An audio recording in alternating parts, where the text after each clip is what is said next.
Hi everyone, it's Melissa. Today I'm going to talk about the books that I read for Nonfiction November.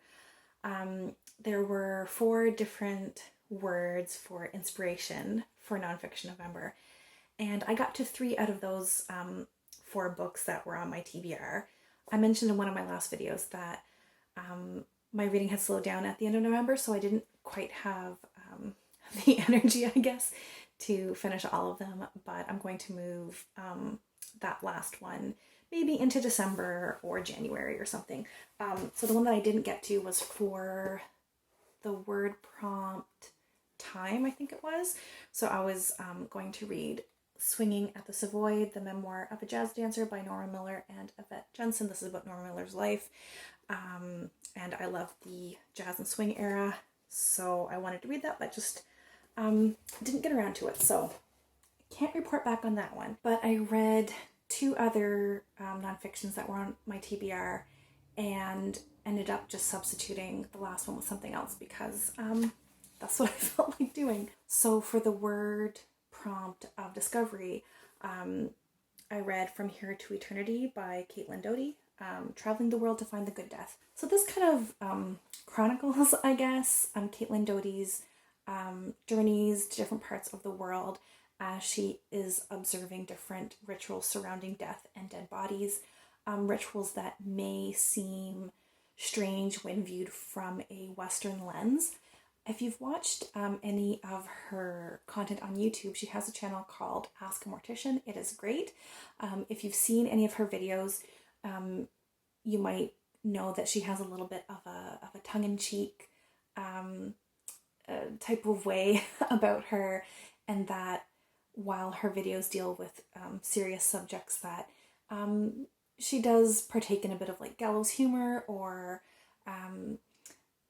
doesn't make things too serious. And her book also has a similar tone, where it's a little bit tongue-in-cheek. She cracks the odd joke here or there, but at no point does this ever feel disrespectful. There is never any judgment about cultural traditions surrounding death and dead bodies. Everything is treated with the proper respect, even when they are quite strange from a Western perspective. So some of the things she ends up talking about in this book are rituals involving mummification in Indonesia. So there are places where it is quite normal to keep like mummies of your loved ones in your house with you. She even talks to someone who he said he grew up just sleeping in the same bed with the mummified corpse of his grandfather, who he never got to meet, who died before he was born. Which, again, sounds very odd from a Western cultural perspective, but he thought it was like, oh, this was a great opportunity for me to spend time with the grandfather I never got to know. Another tradition she talks about are sky burials in like, I believe it was like India or Nepal. Sky burials are when bodies are like placed on platforms or in areas where vultures can consume the body. So instead of burial or cremation, this is the normal way to dispose of dead bodies. So she talks about that. She also describes some different places in Japan that are incorporating more technology in their death rituals. So places like these, like almost like mausoleums, where you can go in and you have like a key card and it will light up the urn of your specific loved one so that you can find them among this mausoleum. And there was another spot she visited in Japan that was like a death hotel almost, where you can rent a room in order to spend time with your loved one's body before it's cremated. I think it was in Japan where there's a high cremation rate. Anyway, that's just a subsampling of some of the things she discusses. But what's really interesting about this book and about her YouTube channel and content in general is that Caitlin is really making, I guess you could say, the argument that in Western cultures, we don't we aren't afforded the opportunity of interacting with the bodies of our dead loved ones like they do in some cultures. And that by not getting that interaction, we sometimes struggle to process our grief, or we're not really allowed to grieve. And it can cause a little bit of loss of acceptance and understanding of death. It wasn't always like this. It used to be loved ones who cared for the bodies and prepared the bodies of a family member. And that's just not done here anymore. And while part of that might be seen as a good thing because you're not burdened with having to do that, we are losing something as well. And she really kind of talks about that, but not in a preachy way. So I really like this. And if any of those things I described sound weird to you, then I would recommend it even more for you to read it, just to kind of open your mind to other possibilities in dealing with death. I think this could be really useful for some people and just really interesting overall. The next book I want to talk about is Bad Feminist by Roxane Gay. I read this for the word movement, so I use this as a social movement, and I really enjoyed this. It's a collection of essays, and I might have like a little bit of a gripe with the title. Not really, but not all of these essays are about feminism. There's definitely a strong thread of feminism and misogyny and like toxic masculinity and like all of those cultural issues that have their roots in patriarchy.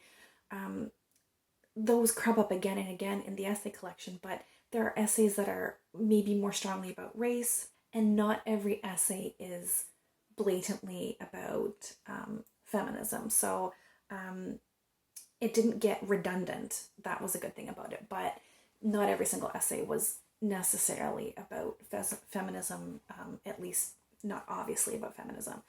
So I liked this collection because I think Roxane Gay makes a lot of really great points, but there are other essays that make great points that I don't like those essays. So what is it about Roxane Gay that I really like? I love her tone. I love her voice. I love how she describes things. I love her word choice. I feel like her writing is very, very accessible. She doesn't talk down to you, but she explains things plainly and she just gets her point across. She uses a lot of references to like pulp culture and things where she's really giving you concrete examples of what it is she's talking about. And I just feel like she's doing such a great job of making these issues more tangible, I guess is the way I would say it. Going back to the title, so I guess the reason this is called Bad Feminist is that a lot of the essays do deal a little bit with this internal misogyny or even just conflict or your own hypocrisy, that although Roxane Gay is a feminist, that she does things that maybe aren't very, can be seen as not very feminist, that she's constantly trying to be a better feminist, that she's not always a good feminist.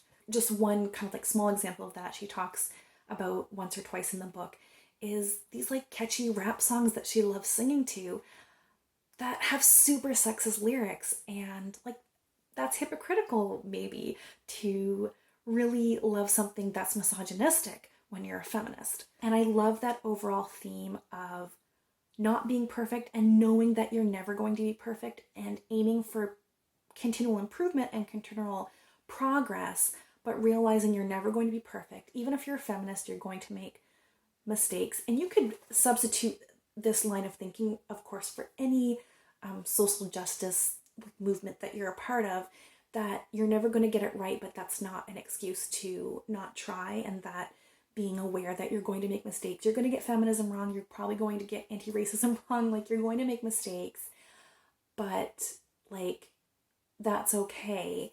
And that we should still strive to be feminists and just accept that we're going to be bad at it sometimes. So the last word for Nonfiction November was buzz, I think. And I was going to read that book about the dictionary, which I can't remember now. It's in my TBR if you're at all curious. But I just wasn't feeling it. I mean, I didn't start reading it. Like, I wasn't feeling compelled to pick it up. But my library had a copy of the graphic memoir Good Talk by Mira, and I had heard a couple of other people recommend this in their list for Nonfiction November.